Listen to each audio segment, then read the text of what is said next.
ಅಯ್ಯೋ ನಮ್ಮ ಹಾಸ್ಪಿಟ್ಲಲ್ಲಿ ಇವತ್ತು ಬೆಂಕಿ ಎತ್ತಿತ್ತು. Hello, good morning. ಮಿನಿ ಬ್ಲಾಗ್ಗೆ ಸ್ವಾಗತ ಸುಸ್ವಾಗತ. ಅಕ್ಕನ ಮಸ್ತಾಗಿ ರೆಡಿಯಾಗಿ ಕೆಲ್ಸಕ್ಕೆ ಹೋಗೋಣ, ಸಿಗುವ. ಹಂಗೆ ಒಂದು ಲಿಫ್ಟಲ್ಲಿ ಪೋಸ್ ಕೊಟ್ಕೊಂಡು ನಮ್ಮ ಅಕ್ಕಗೆ ಒಂದು ಪೋಸ್ ಕೊಡಂದು ಯಾವ ರೀತಿ ಕೊಟ್ಟಿದ್ದಾರೆ ನೋಡಿ. ಚಮ್ಮಕ್ ಚೆಲ್ಲೋದಾರ ಚಲ್ಲು. ಹಂಗೆ ಸೀದಾ ಬಂದ ಥರ್ಡ್ ಫ್ಲೋರ್ಗೆ ನಮ್ಮ ಯತೀಶ್ ಸೂಲಿ ಅವರು ಕಡಲೆಕಾಯಿ ತಿಂತಿದ್ರು. ಜಿಮ್ಗೆ ಹೋಗ್ತಾರೆ ಅವರು, ಫುಲ್ ಪ್ರೋಟೀನ್ ಫ್ಯಾಕ್ಟ್. ನನಗೂ ತಿಂದು ಸ್ವಲ್ಪ ಸ್ಟ್ರಾಂಗ್ ಆಗ್ಬೇಕಂತ ನಾನು ಸ್ವಲ್ಪ ತಿಂದೆ. ನಮ್ಮ ಸರ್ ಬರ್ತಾರೆ ಇತ್ತು, ಹಂಗೆ ಅದಕ್ಕೆ ಎಲ್ಲರೂ ಊಟ ಹಾಕ್ಸಿದ್ರು. ನಮ್ಮ ಅಂಬರೀಶ್ ಬ್ರೋ ನೋಡಿ ಹೆಂಗೆ ತಿಂತವನ ಪ್ಲೇಟಲ್ಲಿ ಹಾಕೊಂಡು. ನಮ್ಮ ಸರ್ ಬರ್ಡೇ ಇದೆ ಅಂತ 7 ಕೇಕ್ ಬಂದಿದ್ದು ಗೈಸ್, ಬೇರೆ ಬೇರೆ ಕಡೆಯಿಂದ. Happy birthday to you.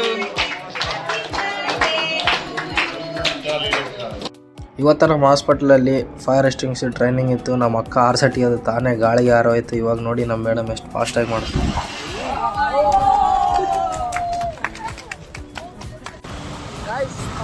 Drop ಮಾಡಿ ನೆಕ್ಸ್ಟ್ ಊಟ ಮಾಡಿ ಮಲ್ಕೋದಷ್ಟೇ. ನಮ್ಮ ಬ್ರೋನ ಬಿಟ್ಟು ಬಂದು ಹಸು ಆಗ್ತಿತ್ತಂತೆ. ನಾನು ನಮ್ಮ ಶಿಷ್ಯ ಬಂದು ಒಂದು ರೈಸ್ ತಿನ್ಕೊಂಡು ಮನೆಗೆ ಹೋಗಿ ದಬಾಕೊಳ್ಳೋದು ಅಷ್ಟೇ. ಬಾಯ್ ಗೈಸ್, ವಿಜಯ್ ಸಪೋರ್ಟ್ ಮಾಡಿ, ಫಾಲೋ ಮಾಡಿ.